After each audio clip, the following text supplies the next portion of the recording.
Hey team, this training is called the Bravery Step, where we are going to help you stand out from the crowd so that prospects see you as uniquely qualified to help them. Let's dig in.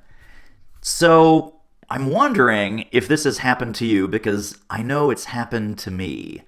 You're talking to a prospect. Things seem to be going great.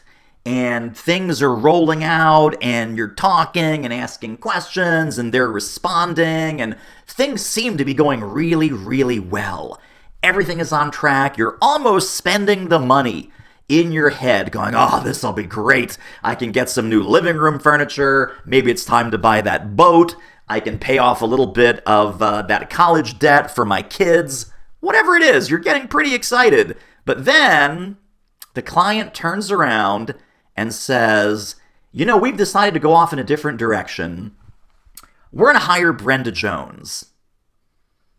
And you know Brenda Jones. And you're like, oh my God, seriously? Brenda Jones? Come on! I am way smarter than Brenda Jones. I have way more integrity. I deliver much better work. Are you kidding me? I lost another deal to Brenda Jones? Oh, this is so frustrating. Now, nothing against Brenda Jones, but you and I both know that you are better, more qualified, smarter, higher integrity, do better work, deliver better results, and have a much better track record of success. But somehow, for some reason, prospects keep hiring Brenda Jones instead of you.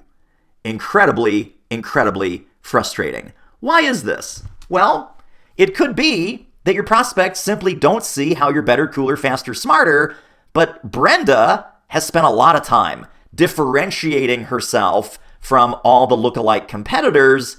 So does that mean that they're better? Does that mean that they're more capable? Sadly, it does not. And what that means for you is that you are losing deals to less capable consultants. Why? Why, my friends? And how can we take this bravery step together so that this no longer happens to you? Why? I'll tell you why. It's fear of standing out. Every consultant, every coach, every trainer, every speaker comes into work with us and they say some variation of, David, I am so frustrated. My messaging looks the same, sounds the same, acts the same as everyone else that does what I do. Prospects can't tell the difference between how awesome and amazing I am, and so I'm losing deals that I should not lose.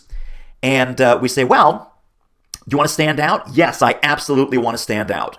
But the only problem with standing out is then you'll stand out. Let me repeat that. The only problem with standing out is, well, then you'll stand out. And sometimes standing out is risky. And so you decide to play it safe. You decide to, I better not stand out too much. Because I better not upset the apple cart. I better not make waves. I better not make trouble. I better not seem like a weirdo. So you're playing it safe, which is actually the biggest risk of all. Now, imagine what would happen if you seized the opportunity to stand out from the crowd? Because this opportunity is available to absolutely everyone, and many don't take it. I want you to also imagine if prospects came to you not for what you do, which may or may not be an interchangeable commodity, but for what you stand for, which is unique to you and your stance and your personal brand and your opinions and your rants and your beliefs. And if you had a manifesto, what would be in that manifesto? And would that attract the right kinds of clients and, God forbid, actually not God forbid, repel the wrong kinds of clients? So imagine for a moment if prospects came to you exactly and precisely and specifically for what you stand for. What you stand for and what you do, not just what you do.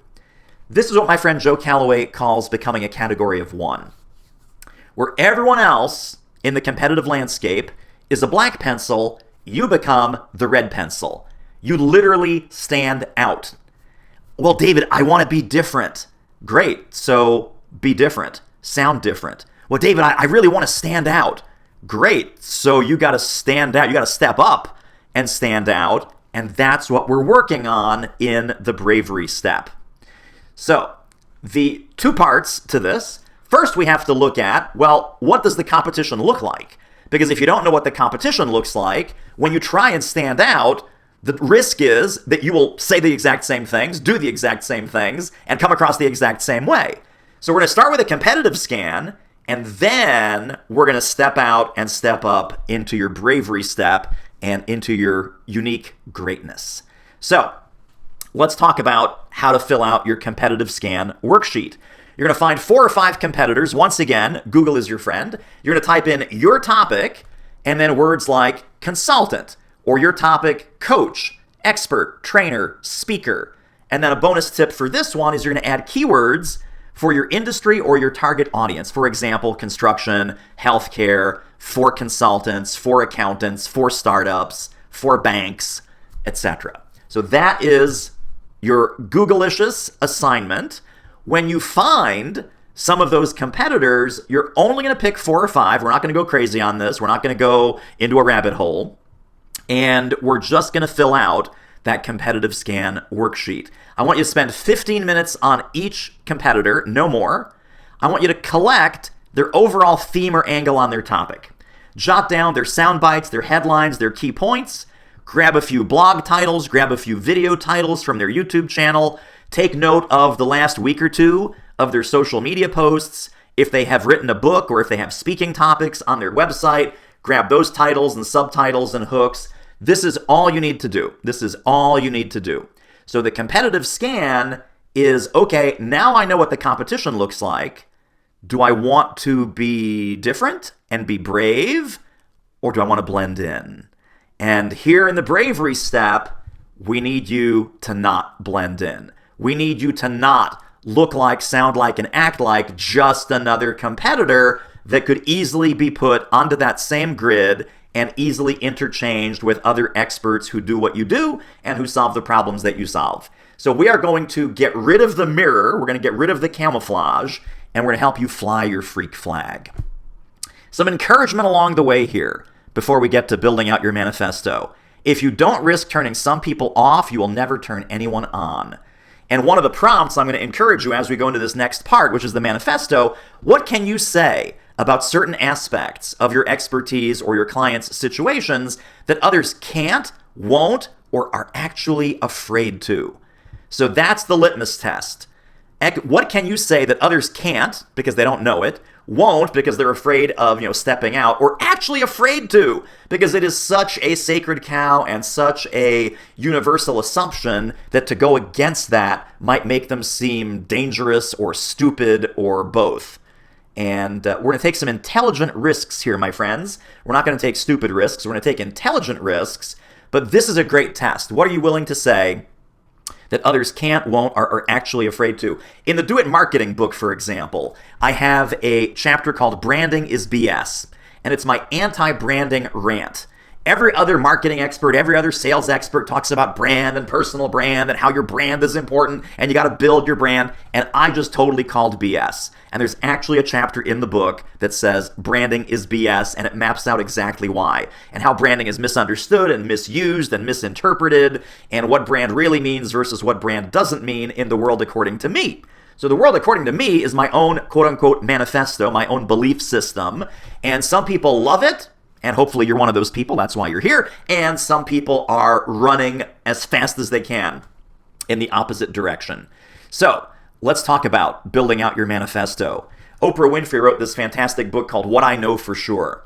And part of your manifesto is going to be what would be in your volume of sound bites, ideas, contrarian statements, unconventional thinking, uncommon wisdom, that what you know for sure that your clients are dying to hear, that they would be so relieved and so excited and so energized if somebody finally broke through the myths and the BS and the wrong-headed thinking and gave them the beacon to get onto the right path and do the right thing for the right reason. So what I know for sure from Oprah, we're going to start collecting your little collection of what I know for sures as part of your manifesto. So the next thing we're working on is the Manifesto Builder Worksheet.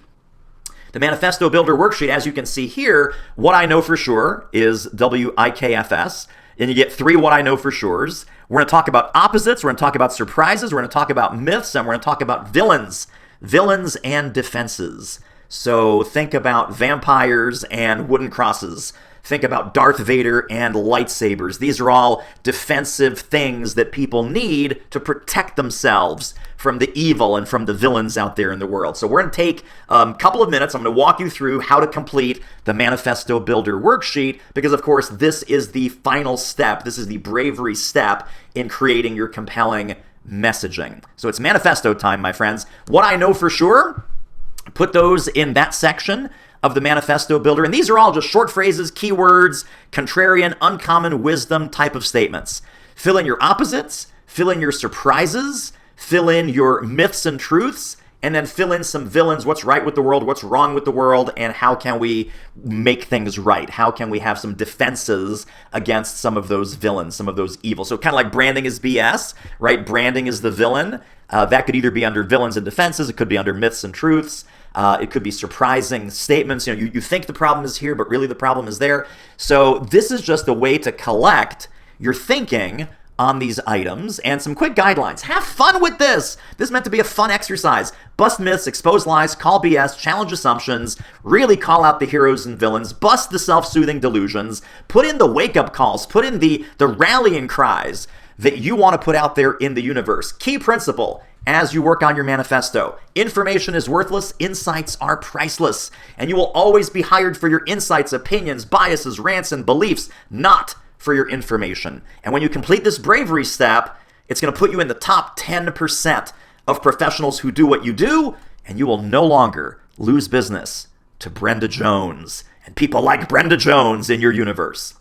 All right, have fun. See you in the next training. Do some good work. See you soon.